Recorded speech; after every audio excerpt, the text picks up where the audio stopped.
In the first video in this series, I showed you how to drain the fuel out of an old Mercedes fuel tank. And this can apply to both gasoline and diesel models. But in this particular case, there was a reason why I was draining the fuel out of this 300D. And that's because of what I saw when I changed the pre-filter. Look at how black and dirty that is. Also, when I changed the main filter, look at that. That's filthy. And then when I pulled out the fuel sending unit for the fuel level gauge, look at the amount of crud that was in the bottom of that sending unit. So when I see this, when I do my filters, I get very suspicious of the fuel tank and the screen back there. That's right, there is a finger screen in the back of the fuel tank, and if that gets plugged up, you'll have some real power related problems on these older diesels. So now, if you have not seen part one, I'll put a link in the description below this video.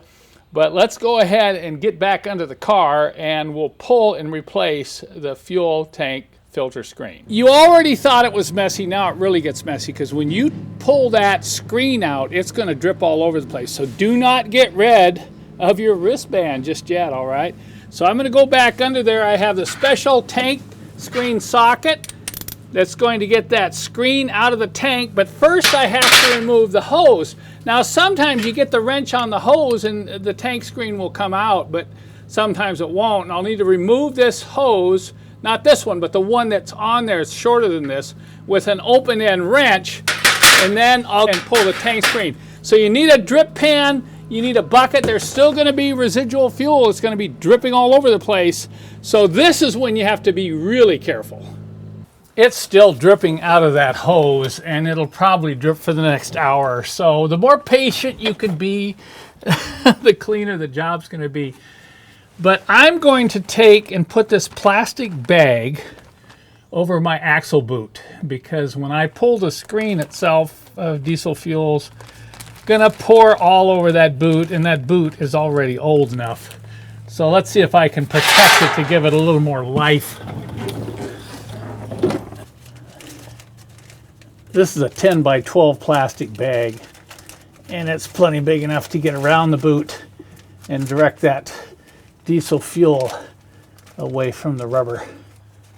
Now we're gonna spin the screen out, and I'm holding, here comes the fuel down my glove. Notice I'm holding my arm real high here.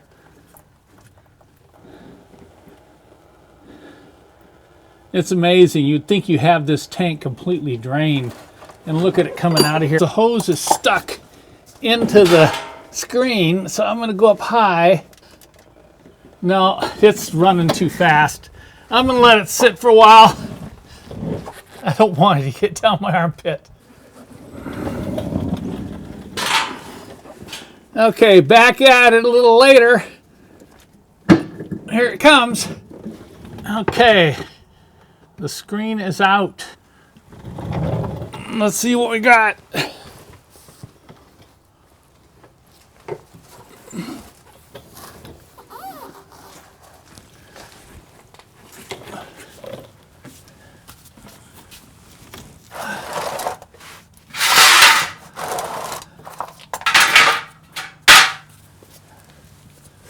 Well, that's a surprise.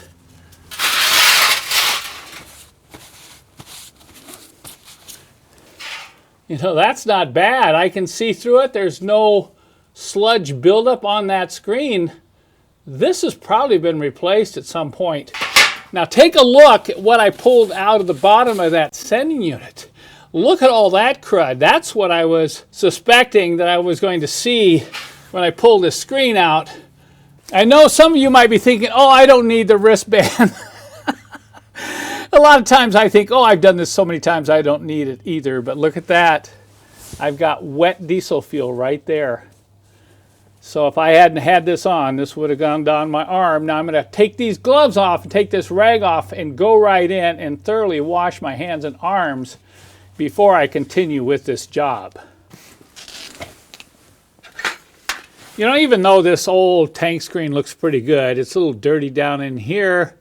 And the hose doesn't look that bad. It's not cracked. I suspect this has been replaced at some point in the life of this car. I recommend you just replace these when you go to all this work.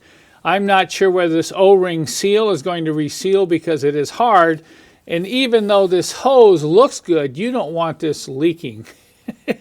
You don't want to have to do this again for the next 10 years, all right? So I recommend you go ahead and get a new fuel tank screen, a new hose. What you want to do is take and cut the new hose to the same length like that. I'll get that measured out and cut that off. And then I'm going to install the tank screen first. Make sure that O-ring stays in place. Now this special tank screen socket we design has a couple different ways you can use it, see?